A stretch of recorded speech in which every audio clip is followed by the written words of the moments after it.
Hello everyone. क्या भारत चीन रूस ने मिलकर के शुरू कर दिया है अमेरिका ट्रंप टैरिफ के खिलाफ ट्रेड वॉर? हालिया घटनाओं पर नजर डालें तो ऐसा होता हुआ दिखाई देता है। अमेरिका कोशिश करता है कि रूस और यूक्रेन का युद्ध रुक जाए। इसके लिए वो टारगेट भारत को करता है और उस पर टैरिफ लगा देता है। शुरुआत 25% से करता है और इसे बढ़ा करके 27 अगस्त से 50% कर देता है। वो सोचता है कि ऐसा कर देने से भारत रशिया से तेल नहीं खरीदेगा और रशिया यूक्रेन युद्ध हो जाए रुक जाएगा, लेकिन ऐसा होता नहीं है। रशिया उल्टा ये कह देता है कि हम भारत के लिए अपने बाजार ओपन कर देंगे। भारत भी कहता है कि हम अपनी राष्ट्रीय हितों की सुरक्षा के लिए रशिया से तेल लगातार खरीदते रहेंगे क्योंकि वो सस्ते मूल्यों पर मिलता है। जब अमेरिका चाइना पर भी इसी तरीके के टैरिफ लगाने की घोषणा करते हैं और अभी हाल ही में धमकी देते हैं कि हम इसे 200% तक कर देंगे, तो चाइना उसको रेयर अर्थ मटेरियल की सप्लाई करना बंद कर देता है। इसके अलावा भारत और चीन के मध्य जो व्यापार 5 सालों से गलवान झड़प के बाद बंद हो गया था, वो वापस से शुरू हो जाता है और पीएम मोदी यहां पर एससीओ समिट के लिए चीन जाते हैं, जाने के लिए तैयारी कर रहे हैं। यानी कि पूरी जो स्थिति यहां पर आपको बनती हुई दिखाई देती है कि चीन, भारत और रूस एक साथ मिलकर के अमेरिका की ट्रंप टैरिफ के खिलाफ एक साझा रणनीति के तहत क्या काम करने जा रहे हैं। क्या डॉलर की जगह पर अब रुपए में व्यापार होगा? क्या रशिया, चाइना और भारत मिलकर के वर्ल्ड पॉलिटिक्स को बदलने वाले हैं? तो चलिए समझते हैं पूरे घटनाक्रम को और इसका विश्लेषण क्या कहता है। शुरुआत यहां पर देखें, ये दो अलग अलग ट्रंप के बयान हैं। एक यहां पर भारत पर दिया गया है, दूसरा चाइना पर दिया गया है।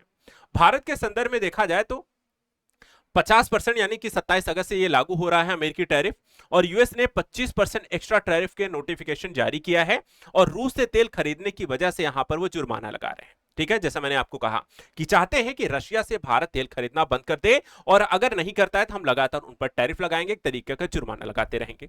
वहीं ट्रंप ये भी कहते हैं कि हम चीन पर भी 200% टैरिफ लगा सकते हैं और वो कहते हैं कि मेरे पास ऐसे कार्ड हैं जिन्हें खोल दिया तो चीन बर्बाद हो जाएगा, लेकिन हम ऐसा चीन पर फिलहाल अभी टैरिफ 200% नहीं लगाने जा रहे हैं। और इस पूरी घटना को समझिएगा, आखिर ये ट्रंप कहना क्या चाह रहे हैं। ये ट्रंप के बयान है। इन्हीं के उपराष्ट्रपति यहां पर देखें तो जेडी वेंस भी यहां पर कुछ अपने बयान जारी करते हैं जो थोड़े से विरोधाभासी हैं। एक तरफ वो भारत के संदर्भ में कहते हैं कि रूस को मजबूर करने के लिए भारत पर हम सेकेंडरी टैरिफ लगा रहे हैं। अमेरिकी उपराष्ट्रपति का ये बयान है और वो कहते हैं कि ऐसा कर देने से रूस के लिए जो तेल की अर्थव्यवस्था है, जो लगातार वो अमीर बना है, वो मुश्किल हो जाएगा और रशिया यूक्रेन का वॉर रुक सकता है। वहीं दूसरी तरफ जब चीन पर कहा गया कि आप चीन जो सबसे ज्यादा रशिया से तेल खरीद रहा है, आप उस पर टैरिफ क्यों नहीं लगा रहे हैं, तो वहां पर कहते हैं कि चीन का मामला थोड़ा मुश्किल है क्योंकि चीन के साथ हमारे रिश्ते कई मुद्दों पर असर डालते हैं जिनका रूस से कोई संबंध नहीं है। इसलिए ट्रंप चीन पर टैरिफ लगाने की सोच विचार कर रहे हैं, जब उन्हें सही लगेगा तब वो फैसला लें। यानी एक तरफ जो भारत जो है सेकेंडरी यहां पर तेल खरीद रहा है रशिया से, उस पर ज्यादा टैरिफ लगा रहे हैं, लेकिन चाइना से ऐसा नहीं कर सकते। इसके पीछे का रीजन क्या है वो भी आपको समझाएंगे। वहीं इसके उलट अगर हम देखें तो भारत का जवाब आता है। पीएम मोदी और जयशंकर दोनों यहां पर अपने बयानों में एक तरफ कहते हैं कि जहां मोदी साहब कहते हैं कि देखिए एक अहमदाबाद में कि ट्रंप टैरिफ को जिक्र किए बिना कि मेरी सरकार छोटे उद्यमियों, किसानों, पशुपालकों पर कभी कोई आंच नहीं आने देगी, चाहे कितना भी दबाव आ जाए हम यहां पर झेलने की ताकत अपनी बढ़ाते रहेंगे। यानी कि हम किसी तरीके की दबाव में आकर के यहां पर समझौते नहीं करने वाले हैं और हम अपने लोगों के हितों की रक्षा करेंगे, राष्ट्रीय हित में यहां पर निर्णय लेंगे और अमेरिकी दबाव में कोई निर्णय नहीं लेंगे। वहीं एस जयशंकर कहते हैं कि जो कच्चे तेल के मुद्दे पर कि अमेरिका के द्वारा भारत की जो आलोचना यहां पर की जा रही है, कि सबसे पहले मुद्दा समझिए हो क्या रहा है। देखिए, अगर आपको भारत से तेल या रिफाइंड उत्पाद खरीदने में कोई समस्या है तो उसे मत खरीदिए। हम नहीं कह रहे हैं कि आकर आप हमसे तेल खरीदिए, रिफाइंड ऑयल हम आज से लेकर के जाइए। हमने आपको ना बुलाया है ना हम आपको कह रहे हैं, लेकिन फिर भी अगर आप यहां पर खरीद रहे हैं तो कोई यहां पर आपको खरीदने के लिए मजबूर नहीं करता है। यूरोप खरीद रहा है, अमेरिका खरीदता है, अगर आपको यह पसंद नहीं तो आप इसे हमसे ना खरीदें। लेकिन इस तरीके का दो तरफा बयान और यहां पर एक तरफ चाइना को छूट देना, दूसरी तरफ भारत पर प्रतिबंध लगाना, यह कहीं से भी उचित नहीं है और हम इसका यहां पर पूरी तरीके से विरोध करते हैं। स्थिति पर एक नजर यहां पर डालिएगा। देखिए, भारत ने रशिया से तेल ऑयल खरीदना बंद नहीं किया है। टैरिफ यहां पर कितनी बढ़ाई, इसका रीजन क्या है? क्योंकि भारत को जो ऑयल मिल रहा है वो सस्ते दामों पर मिलता है और यहां पर अगर हम देखें तो भारत रूस का दूसरा सबसे बड़ा तेल खरीदार है और ये मोस्टली अगर हम देखें तो भारत, रूस और यूक्रेन का जब से युद्ध शुरू हुआ है उससे पहले की स्थिति, उसके बाद की स्थिति में काफी परिवर्तन आया है। 2023 में अगर हम देखें तो इराक जो होता था हमारा, सबसे ज्यादा यहां पे तेल खरीदा जाता था इराक से, और लेकिन अब यहां पर अगर आप देखें तो रशिया हो चुका है, और यहाँ पे लगातार आप बढ़ोतरी आप देख सकते हैं। 24% पहले यहाँ पे इराक हुआ करता था, रूस जो होता मात्र 2% हुआ करता था, लेकिन 2024-25 में यहाँ पे 35% आ गया, और इराक जो होता है वो 19% है। यानी कि जो चेंजेस आपको देखने को मिले हैं वो करीब 33% की यहाँ पर बढ़ोतरी भारत और रशिया के व्यापार में आपको देखने को मिली है। अब ऐसी स्थिति में यहां पर देखा जाए तो भारत, चीन और रूस का जो गठजोड़ की हम यहां पे बात कर रहे हैं कि ट्रंप ने टैरिफ लगाया, भारतीय उत्पाद महंगे हो जाएंगे, वो अमेरिकी मार्केट में यहां पे सर्वाइवल नहीं कर पाएंगे, क्योंकि भारतीय उत्पाद जो होंगे महंगे होने के कारण वहां पे जब मार्केट में प्रतिस्पर्धा करनी पड़ती है तो आप, अगर आपके उत्पाद महंगे हैं तो आपको वो महंगे उत्पाद बहुत कम लोग खरीदेंगे। ऐसी स्थिति में क्या होगा, तो रशिया ने कहा कि देखिए चिंता करने की जरूरत नहीं है, आप चिंता मत करिए, अगर आपके सामान अमेरिकी बाजार नहीं जा सकते हैं तो हम अपने बाजार आपके लिए खोल देंगे, और आप आइए अपने सामानों उत्पादों को लेकर के आप हमारे मार्केट में से सेल कर सकते हैं। तो एक तरीके से यहां पर रूसी बाजार जो है वो भारतीयों के लिए यहां पर खोल रहा है, भारतीय निर्यात को यहां पर बढ़ावा देने की बात करता है और उसका स्वागत कर रहा है, और एक तरीके से इससे भारत को एक नया मार्केट यहां पर ज्यादा बेहतर और यहां पर लचीले स्तर पर मिलेगा। वहीं दूसरी तरफ चाइना भी एक बहुत बड़ी मार्केट है जो भारत का यहां पर स्वागत कर रहा है। भारत चाइना के संबंध लगातार खराब थे गलवान झड़प के बाद, लेकिन अब यहां पर जब दोनों पर अमेरिका ने टैरिफ लगा दिया है तो अब ये दोनों ही देश साथ में मिलकर के काम करने को तैयार हो रहे हैं। भारत चीन के बीच जो है लिपुलेख से रुपए और युआन में व्यापार को लेकर के समझौता हुआ है।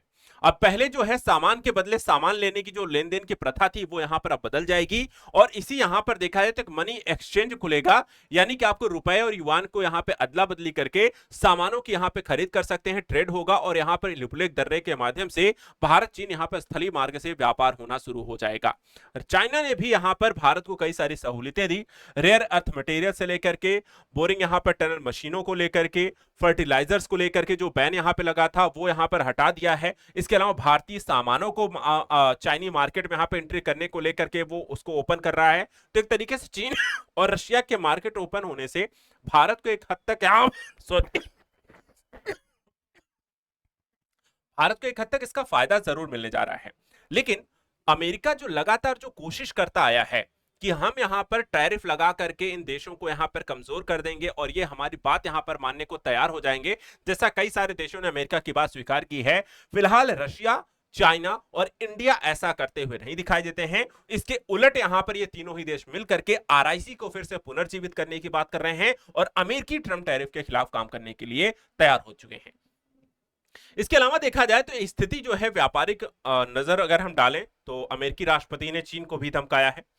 वो कहते हैं कि हम इस पर 200% टैरिफ लगा देंगे अगर वो हमें मैग्नेट या चुंबक की सप्लाई नहीं करने देंगे।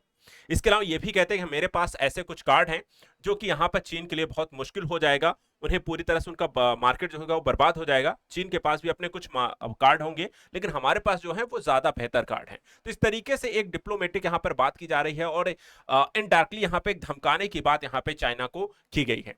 लेकिन यहाँ पर वो ये भी कहते हैं कि मैं ऐसा नहीं करूंगा, मैं अपने पत्ते नहीं खोलूंगा, मैं चाइना पर फिलहाल ऐसा कोई प्रतिबंध नहीं लगाऊंगा।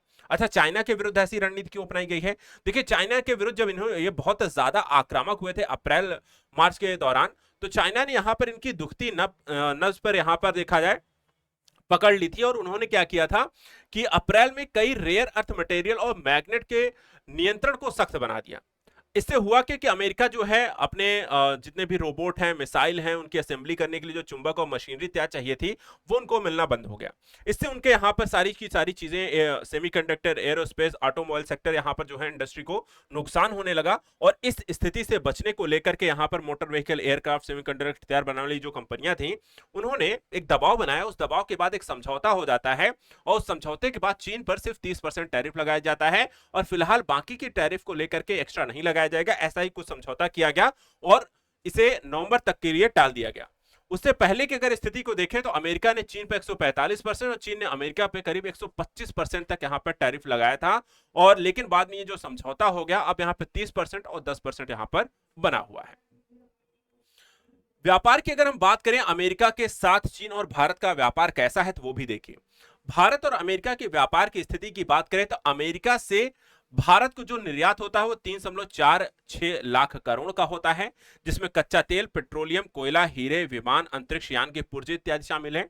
वहीं भारत से जो अमेरिका को निर्यात होता है वो करीब 7.35 लाख करोड़ का होता है, जिसमें फार्मास्यूटिकल, टेलीकॉम डिवाइस और ज्वेलरी, पेट्रोलियम के कपड़े इत्यादि शामिल हैं। यानी भारत को अमेरिका के साथ व्यापार करने में प्रॉफिट है। वहीं अमेरिका से जो चीन को निर्यात होता है वो करीब 12 लाख करोड़ का, और चीन से अमेरिका को जो निर्यात होता है वो 36.8 लाख करोड़ का। निर्यात में electronics, machinery, pharmaceutical, smartphone, laptop, battery हैं। वहीं अमेरिका से चीन को निर्यात में सेमीकंडक्टर, सोयाबीन, मक्का, विमान, एनर्जी और कच्चा तेल है। यानी व्यापार की जो स्थितियां हैं वो ट्रेड वॉर के दौर में हैं, और ट्रेड वॉर में भी यहां पर देखा जाए तो साथी ढूंढे जा रहे हैं। कौन एक दूसरे के साथ खड़ा होगा और कैसे इस यहां पर विवाद से निपटा जाएगा। रशिया, चाइना और भारत एक दूसरे की जरूरतों को पूरा कर सकते हैं। जहां रशिया भारत और चीन की ऊर्जा जरूरतों को पूरा कर सकता है, वहीं रशिया के लिए चीन और भारत के जहां पर दो बड़े यहां पर बाजार उपलब्ध होंगे। एक दूसरे की आवश्यकताओं को, तकनीकी सुविधाओं को, सेवा सेक्टर्स को, ऊर्जा को एक दूसरे की आपूर्ति करके ये पूरी वर्ल्ड जियोपॉलिटिक्स को चेंज करने में बहुत बड़ा हाथ हो सकता है। फिलहाल के करंट सिनेरियो में इतना ही। ऐसे ही इंपॉर्टेंट वर्ल्ड सिनेरियो को समझने के लिए आप लगातार मेरे चैनल्स को सब्सक्राइब करके रखें। Thank you so much and good luck.